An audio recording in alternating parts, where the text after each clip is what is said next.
जारी Bharat private ITI कमसोमऊ से मैं इलेक्ट्रीशियन अनुदेशक अजीत कुमार आपको चालक अचालक एवं सोल्डरिंग के विषय में बताने जा रहा हूँ। चालक किसे कहते हैं, चालक की परिभाषा क्या है, ये चालक क्या चीज़ है। मुक्त इलेक्ट्रॉन्स की बहुलता वाले पदार्थ चालक कहलाते हैं। इनमें से विद्युत धारा सुगमता से प्रवाहित होती है। इनके परमाणु के अंतिम कक्षा में 1 या 2 या 3 संयोजी इलेक्ट्रॉन्स होते हैं। अधिकांश धातु में चालक होती हैं, जैसे चांदी, सोना, तांबा, एल्युमिनियम आदि। यानी चालक की परिभाषा जो है, मुक्त इलेक्ट्रॉन्स की बहुलता वाले पदार्थ चालक कहलाते हैं। और चालक में जो धातु में प्रयोग की जाती हैं, वह जो धातु है तांबा, एल्युमिनियम, सोना और चांदी प्रयोग की जाती है। लेकिन चांदी महंगी धातु होने के कारण विद्युत में बहुत कम कार्यों में प्रयोग किया जाता है, जबकि सोना उससे में महंगी धातु होने के कारण विद्युत कार्यों में नहीं के बराबर प्रयोग किया जाता। विद्युत कार्यों में जिस चालक का प्रयोग किया जाता है वह तांबा और एल्युमिनियम होता है। तांबे और एल्युमिनियम का प्रयोग विद्युत में प्रयोग किया जाता है, विद्युत कार्यों में प्रयोग किया जाता है। जैसे एल्युमिनियम का प्रयोग सिरोपरी लाइन में, तांबे का प्रयोग घरेलू वायरिंग में और केबल्स के रूप में किया जाता है, जबकि एल्युमिनियम का प्रयोग केबल्स के रूप में भी किया जाता है और सिरोपरी लाइन में तार और केबल्स के रूप में प्रयोग किया जाता है। ये चालक होते हैं। जबकि चांदी का प्रयोग विद्युत कार्यों में कंडक्टर के कनेक्टर बिंदु के रूप में प्रयोग किया जाता है और प्रेस के थर्मोस्टेट के कनेक्टर के रूप में प्रयोग किया जाता है। चांदी का प्रयोग किया जाता है जो नहीं के बराबर है। दूसरा अब है अच्छे चालक के गुण। ये तो होते चालक तांबा, चांदी, सोना और एल्युमिनियम। और अच्छे चालक के गुण का है, किसी अच्छे चालक में निम्नलिखित गुण होने चाहिए। पहला जो है सस्ता। चालक सस्ता होना चाहिए, जिससे कि समान विद्युत कार्यों के लिए उसका उपयोग किया जा सके। कहने का मतलब यह है कि चालक जो हो सस्ता हो, जिसका उपयोग विद्युत के सभी कार्यों में उसका प्रयोग किया जा सके। जैसे वायरिंग हो, सिरोपरी लाइन में प्रयोग किया जा सके, या जनरली किसी भी कार्य के लिए विद्युत का उपयोग अगर धारा प्रवाह के लिए किया जाए तो वह चालक सस्ता होना चाहिए। दूसरा गुण का होना चाहिए सरलता से उपलब्ध। पहला चालक का गुण हो कि सस्ता हो, दूसरा चालक का गुण हो कि वह सरलता से उपलब्ध हो। यानी चालक सरलता से उपलब्ध होना चाहिए, जिससे कि समान वैद्युतिक कार्यों में उसका उपयोग किया जा सके। यानी चालक सस्ता हो, सरलता से उपलब्ध हो। यानी सरलता से जब उपलब्ध होगा तो सभी विद्युत कार्यों में उसका उपयोग सुचारू रूप से किया जा सके।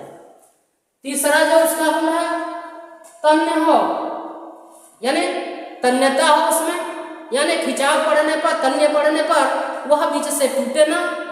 यानी चालक तन्य होना चाहिए, जिससे कि उसके महीनता खींचे जा सके, जिन्हें चोक, आर्मेचर आदि वाइंडिंग कार्यों में प्रयोग किया जा सके। यानी चालक जो हो तन्य हो कि भार पड़ने पर वह बीच से टूटे नहीं। और वाइंडिंग के कार्यों में जैसे चोक के कार्य, तार का प्रयोग करें तो पतले तार का प्रयोग करना पड़ता है। तो पतले तार कार्यों के लिए तन्यता अगर लगाई जाए, बल लगाया जाए, तो वह वाइंडिंग करते वक्त टूटे ना। चोक में उसका प्रयोग किया जाए तो, या वाइंडिंग में प्रयोग किया जाए तो चालक का उस पर भार अगर डाला जाए, तन्यता ली जाए और तन्य किया जाए तो अब बीच से टूटे ना। अब रह गया आपका चौथा, तार का चौथा गुण है कि वह सुदृढ़ हो, यानी तार मजबूत होना चाहिए। सुदृढ़ता यानी मजबूती होनी चाहिए। चालक सुदृढ़ अर्थात मजबूत होना चाहिए जिससे कि उससे बने तार ओवरहेड लाइन में प्रयोग किया जा सके और खींचने पर सरलता से टूटे ना। यानी चालक जो है सस्ता हो, सरल हो, सुदृढ़ हो और सुदृढ़ हो अर्थात मजबूत हो। चालक सुदृढ़ हो यानी मजबूत हो तो चालक का प्रयोग जब मजबूत होगा करेंगे, चालक का प्रयोग सिरोपरी लाइन में तन्य किया जाए और अगर उसमें मजबूती नहीं है, लचीलापन है तो वह बीच से टूट जाता है। इसलिए जो भी चालक हो वह मजबूत हो जिससे भार पड़ने पर वह तन्य हो, तन्यता को भार को सहे, बीच से टूटे ना। इसके बाद पांचवा जो है उसका गुण आघातवर्धी हो। चालक आघातवर्ध होना चाहिए जिससे कि आवश्यकतानुसार उसकी पत्तियां बनाई जा सके। यानी आघातवर्ध यानी चालक चोट को सहने वाला हो, उस पर जब चोट मारा जाए आघातवर्ध हो यानी भार को चोट को सहने वाला हो और चालक का आकृति बदला जाए। जैसे वृत्त के अगर रूप में वह चालक है तो उसको आयत के रूप में किया जाए तो उसमें चोट का प्रयोग किया जाएगा, भार का प्रयोग किया जाएगा तो वह चोट को सहे, आघातवर्ध हो, चोट को सहने वाला हो और उसका आयतीय आकार में पत्तियां बनाई जा सके जो कनेक्टरों में कनेक्टर बिंदु के रूप में प्रयोग किया जा सके। इसके बाद आपका छठवां जो है टाका लगाने योग्य, यानी चालक का जो छठवां गुण है वह टाका लगाने योग्य होना चाहिए। यानी चालक पर 3 लेड शोल्डर का टाका लगाया जा सके जिससे कि उसके तारों के जोड़ों को मजबूती और अस्थायित्व प्रदान किया जा सके। यानी कहने का मतलब यह है कि चालक का छठवां गुण है वह टाका लगाने योग्य होना चाहिए। यानी टाका लगाने के लिए यानी सोल्डरिंग करने योग्य हो। चालक ऐसा हो कि अगर उसको हम सोल्डरिंग करें तो वह तापमान को सहे और टिन और लाइट का जो मिश्रण होता है, टिन लाइट का मिश्रण जो टाका लगाया जाता है उसके तापमान को वह सहे और जोड़ों पर जब टाका लगाया जाए तो टाका को सुदृढ़ से लगाया जा सके कि उसमें धारा का प्रवाह अस्थायी रूप से प्रयोग किया जा सके। इसके बाद सातवां जो है कम विशिष्ट प्रतिरोध, यानी चालक का विशिष्ट प्रतिरोध कम हो यानी उसकी चालकता अधिक होनी चाहिए। चालक का विशिष्ट प्रतिरोध कम होना चाहिए जिससे कि वोल्टेज गिरावट तथा विद्युत शक्ति की खपत कम हो। यानी चालक का जो सातवां गुण हो वह उसका विशिष्ट प्रतिरोध कम होना चाहिए। यानी चालक का जो है प्रतिरोधकता की मात्रा कम होनी चाहिए कि विद्युत शक्ति का खपत कम हो और उसमें वोल्टता का गिरावट न हो और चालक में धारा का प्रवाह, विद्युत शक्ति का प्रवाह भी और आई का प्रवाह सुगमता से हो, कोई गिरावट न हो। चालक के आठवां गुण वातावरण के प्रभाव से मुक्त। चालक ऐसा होना चाहिए कि वह वातावरण के प्रभाव जैसे नमी, वर्षा, धूप आदि से अप्रभावित हो। कहने का मतलब यह है कि चालक का जो आठवां गुण है वह ऐसा हो कि वह वातावरण के प्रभाव से दोष युक्त हो, उसमें दोष मुक्त हो, उसमें कोई दोष न हो। जैसे धूप, वर्षा और जैसे आपने लिखा जैसे नमी, वर्षा, धूप और आदि से। तो चालक कुछ ऐसे भी हैं जो नमी से प्रभावित होते हैं जिसमें ऑक्सीकरण की मात्रा हो जाती है, जैसे जीआई ऑक्सीकरण की क्रिया होती। तो इसमें चालक में गुण में ये आठवां कि इसमें न ऑक्सीकरण हो, न नमी की मात्रा का प्रभाव हो, न धूप का प्रभाव हो। अधिक अगर धूप लगता है तो प्रतिरोधकता की मात्रा बढ़ती है तो वह धूप को सहे, प्रतिरोधकता को बढ़ने न दे। ऐसे चालक के गुण होने चाहिए जो आठवां गुण है। चालक का गुण अब समाप्त हुआ। प्रमुख चालक कौन कौन से हैं? वैद्युतिक कार्यों में प्रयोग किए जाने वाले प्रमुख जो चालक हैं निम्न प्रकार है। पहला जो है चांदी, यह सफेद तन्य आघातवर्ध एवं कम विशिष्ट प्रतिरोध वाली धातु है। मूल्यवान होने के कारण इसका उपयोग रिले, कंडक्टर्स, स्टार्टर्स आदि के संयोजक बिंदु बनाने के लिए किया जाता है। यानी चांदी जो है विद्युत का अच्छा चालक माना जाता, सबसे अच्छा चालक विद्युत का माना जाता जो विद्युत कार्यों में प्रयोग किया जाता है।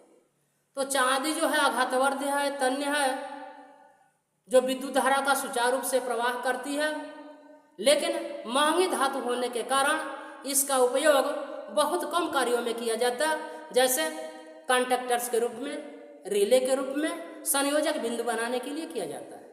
तो चांदी आघातवर्ध तो है, सस्ता नहीं होने के कारण इसका उपयोग बहुत चुनिंदा कार्यों में किया जाता, इसलिए चांदी का उपयोग वैद्युतिक कार्यों में बहुत कम किया जाता है। उसके बाद दूसरा है तांबा। तांबा यह मटमैली, लाल, तन, आघातवर्ध एवं कम विशिष्ट प्रतिरोध वाली धातु है। यह चांदी की अपेक्षा सस्ती एवं वातावरण परिवर्तनों को सह सकने वाली धातु है।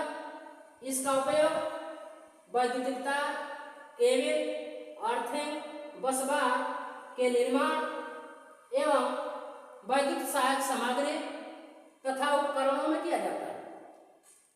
देखिए, विद्युत कार्यों के लिए चालक के रूप में जो धातु प्रयोग की जाती है उसमें तांबा एक ऐसी धातु है जो सभी धातुओं से अच्छी धातु मानी गई है, क्योंकि तांबा जो है इसमें 8 गुण पाए जाते हैं जो चालक में पाए जाते हैं। 8 गुण तांबे में पाए जाते हैं।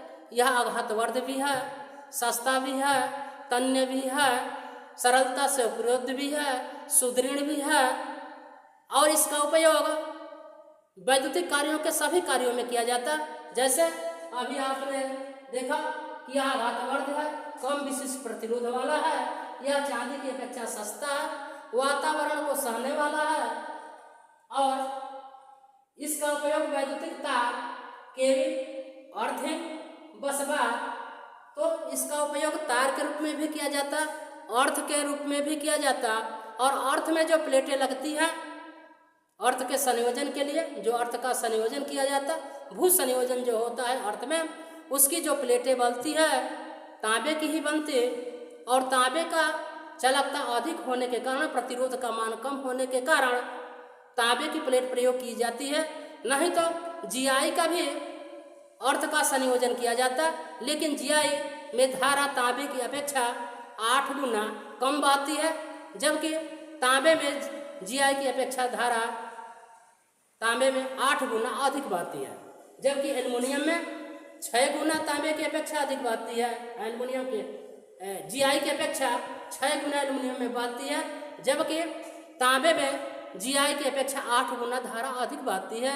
इसलिए सभी कार्यों के लिए तांबे का ही प्रयोग किया जाता, लेकिन कुछ ऐसे हैं जैसे सिरोपरी लाइन में तांबे का प्रयोग नहीं किया जाता।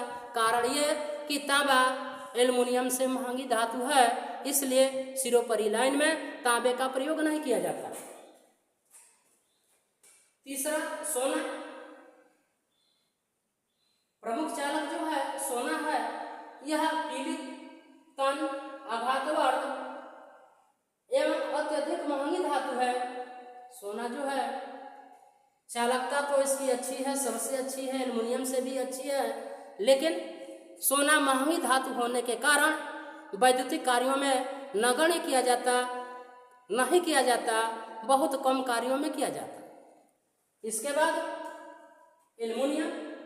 एल्युमिनियम जो है सफेद, तन, आघातवर्ध, हल्की, जंगरोधी, कम विशिष्ट प्रतिरोध वाली धातु है।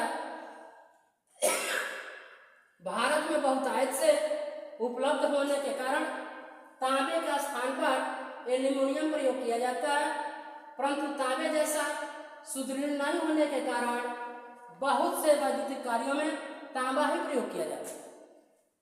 जैसे तांबा जो है एल्युमिनियम से महंगी धातु है, जबकि एल्युमिनियम तांबे से सस्ती धातु है, आघातवर्ध भी है, तन्य भी है, लेकिन महंगी होने के कारण तांबे के स्थान पर एल्युमिनियम का प्रयोग किया जाता, जैसे सिरोपरी लाइन।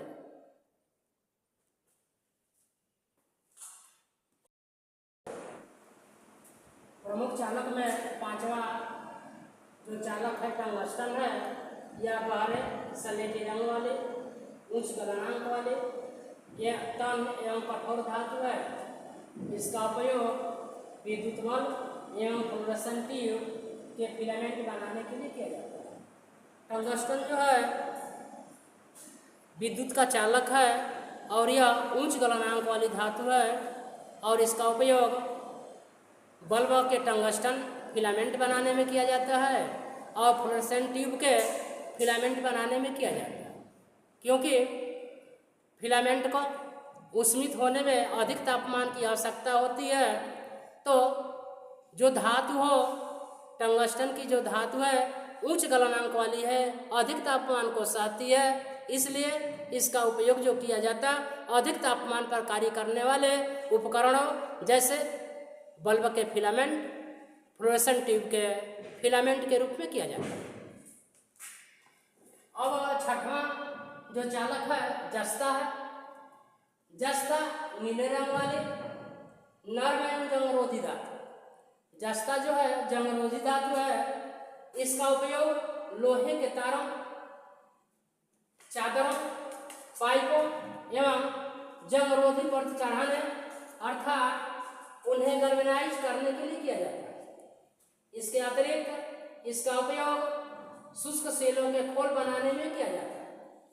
जस्ता जो है जंगरोधी है, इस पर जंग नहीं लगता, इसलिए इसका उपयोग लोहे के पाइपों, लोहे के उपकरणों जो विद्युत सामग्री में प्रयोग किए जाते हैं उसके ऊपर कलाई करके जंग को रोकने के लिए किया जाता है और यह जंगरोधी होने के कारण अधिकतर इसका उपयोग वैद्युतिक कार्यों में जीआई तार के ऊपर गैल्वेनाइज करने के लिए, जीआई पाइप के ऊपर गैल्वेनाइज करने के लिए और शुष्क सेलों यानी शुष्क सेल के ऊपर जस्ते की परत चढ़ाई जाती है और यह जिससे कि उसके ऊपर जंग न लगे।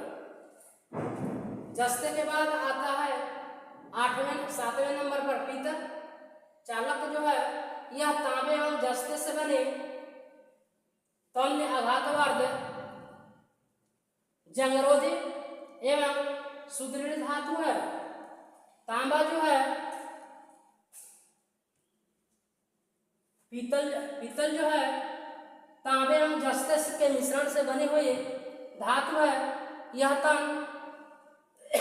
आघातवर्ध जंगरोधी एवं सुदृढ़ धातु है। इसका उपयोग वैद्युतिक उपकरणों के संयोजक बिंदु, पेच, खोल आदि बनाने में किया जाता है। मिश्रण में अवयवों की प्रतिशत उपस्थिति में भिन्नता के आधार पर कई प्रकार का पीतल बनाया जाता है। पीतल जो है जस्ता और तांबे का मिश्रण है और यह तो उच्च तापमान वाला सहने वाला है, इस पर जंग नहीं लगता और इसका उपयोग संयोजक बिंदु, पेच आदि बनाने में किया जाता है वैद्युतिक कार्यों में। इसके बाद 8वें नंबर पर आता है निकेल। निकेल यह सफेद रंग वाले एक जंगरोधी धातु है। इसका उपयोग निकेल आयरन, संचायक सेलों के प्लेटें तथा अन्य धात्विक वस्तुओं पर जंगरोधी परत चढ़ाने में किया जाता है। निकेल जो है विद्युत का ऐसा चालक है जो किसी भी चालक के ऊपर जंग अगर लगता है तो उसके ऊपर ऑक्सीकरण की क्रिया अगर किसी चालक के ऊपर होती है तो निकेल का प्रयोग कर लेते हैं। जैसे तांबे के ऊपर हवा की क्रिया के कारण ऑक्सीकरण होता है तो तांबे के ऊपर निकेल की परत चढ़ाई जाती है जो सफेद होती है, जिससे कि ऑक्सीकरण की क्रिया नहीं होती। ठीक उसी प्रकार और धातुओं पर जैसे Gi के तार पर निकल की परत अगर चढ़ा दी जाए तो उस पर ऑक्सीकरण नहीं होगा, जंग नहीं लगेगा और धारा का प्रवाह सुचारू रूप से होगा। इसके बाद 9वां जो है लोहा है। लोहा यह सुदृढ़ है, मजबूत है, सस्ता है, सुलभ है, तन्य है एवं आघातवर्ध है। लोहा सस्ता भी है, सुदृढ़ भी है, तन्य भी है, आघातवर्ध भी है। यद्यपि इसका विशिष्ट प्रतिरोध तांबे के प्रतिरोध का 8 गुना होता है, लगभग 8 गुना होता है, परंतु इसके अन्य गुणों के कारण इसका उपयोग टेलीफोन तारों, अर्थ तारों एवं वैद्युतिक उपकरणों में की बॉडी लेमिनेशन आदि बनाने में किया जाता है।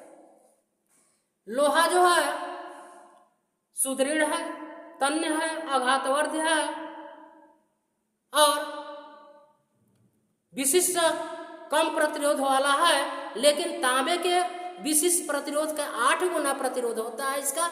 इसलिए वैद्युतिक कार्यों में चालक के रूप में इसका प्रयोग नहीं किया जाता, जबकि इसका वैद्युतिक के उपकरणों के बॉडी बनाने, खोल बनाने में इसका उपयोग किया जाता है।